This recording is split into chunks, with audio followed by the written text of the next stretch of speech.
अचानक रुकने की तीसरी विधि। पूरी तरह थकने तक घूमते रहो और तब जमीन पर गिरकर इस गिरने में पूर्ण हो।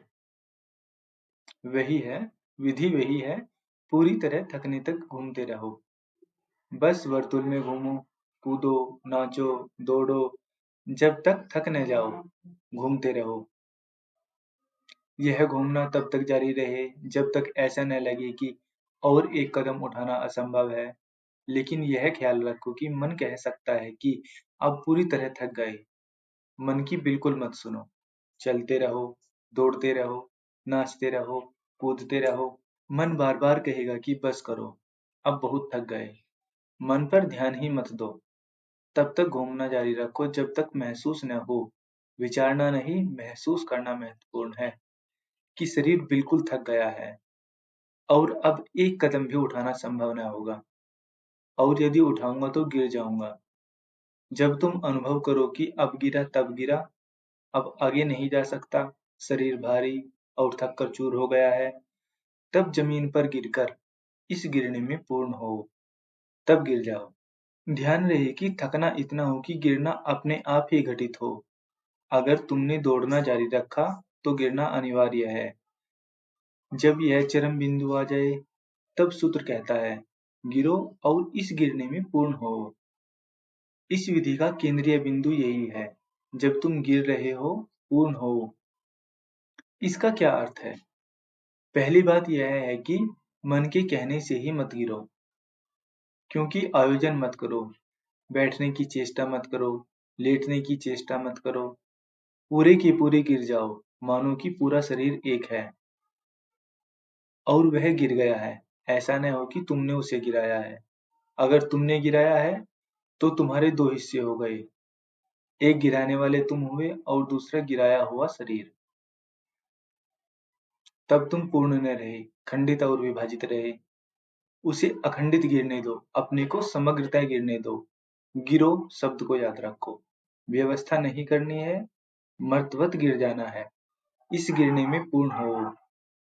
अगर इस भांति गिरे, तो पहली बार तुम्हें अपने पूरे अस्तित्व का, अपनी पूर्णता का एहसास होगा। पहली बार केंद्र को अखंड, अद्वैत, एक अनुभव करोगे। यह कैसे घटित होगा? शरीर में ऊर्जा के 3 तल हैं। एक है दैनंदिन कामों का तल। इस तल को याद रखो, आसानी से चुक जाती है। यह दिनचर्या के कामों के लिए ही है। दूसरा तल आपातकालीन काम के लिए है। यह ज्यादा गहरी है। जब तुम किसी संकट में होते हो तभी इस ऊर्जा का उपयोग करते हो। और तीसरा तल जागतिक ऊर्जा का है, जो अनंत है। पहले तल की ऊर्जा आसानी से चुक जाती है। यदि मैं तुम्हें दौड़ने को कहूँ, तो तुम 3-4 चक्कर लगाकर कहोगे कि मैं थक गया हूँ। सच में तुम थके नहीं हो, पहले तल की ऊर्जा समाप्त हो गई है। सुबह में यह इतनी आसानी से नहीं चुकती, शाम में जल्दी चुक जाती है, क्योंकि दिन भर तुमने उसका उपयोग किया है। अब इसे विश्राम की जरूरत है। यही वजह है कि रात को शरीर आराम खोजता है। उसे गहरी नींद की जरूरत है।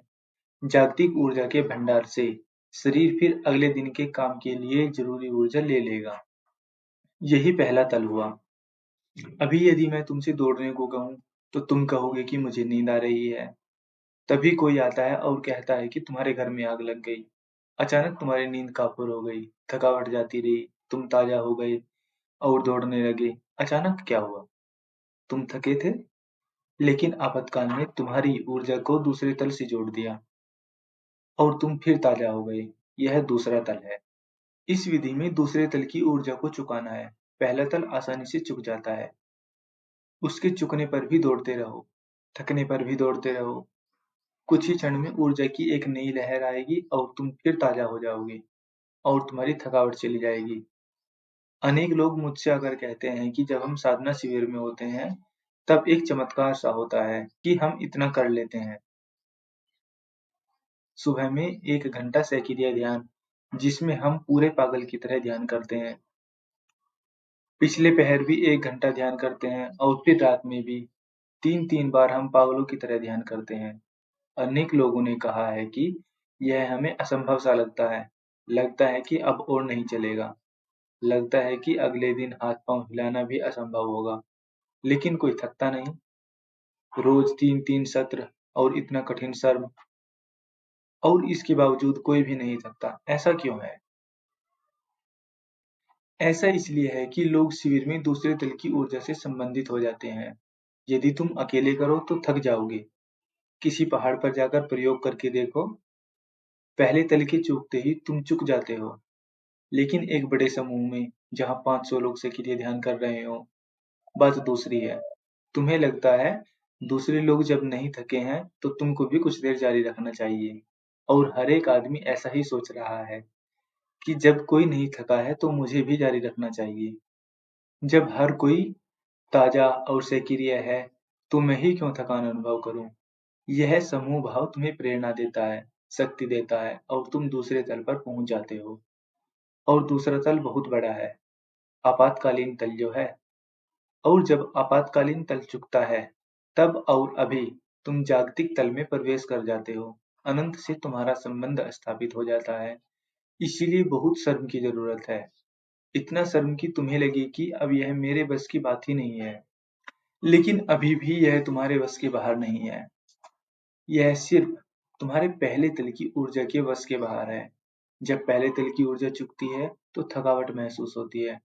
दूसरे तल की ऊर्जा चुकने पर तुम्हें लगेगा कि अब अगर और ज्यादा किया तो मैं मर जाऊंगा। अनेक लोग मेरे पास आते हैं और कहते हैं कि जब हम ध्यान की गहराई में उतरते हैं तो एक क्षण आता है कि हम भयभीत हो जाते हैं, आतंकित हो जाते हैं, क्योंकि लगता है कि मृत्यु करीब है। इससे आगे जाने पर मृत्यु निश्चित है। मृत्यु का भय पकड़ लेता है और लगता है कि ध्यान के बाहर आना नहीं हो सकेगा। यही वह क्षण है, ठीक क्षण, जब तुम्हें साहस की जरूरत है। थोड़ा और साहस, और तुम तीसरे तल में प्रविष्ट हो जाओगे। यह सबसे गहरा तल है, आत्यंतिक, अनंत। यह विधि तुम्हें ऊर्जा के जागतिक सागर में आसानी से उतारने में सहयोगी है। पूरी तरह थकने तक घूमते रहो, और तब जमीन पर गिरकर इस गिरने में पूर्ण हो। और जब तुम जमीन पर गिरते हो तो पहली बार तुम पूर्ण हो जाओगे। अद्वैत, कोई विभाजन नहीं, कोई द्वैत नहीं रहेगा। विभाजनों वाला मन विदा हो जाएगा, और पहली बार वह सत्ता प्रकट होगी जो अविभाजित है, अविभाज्य है।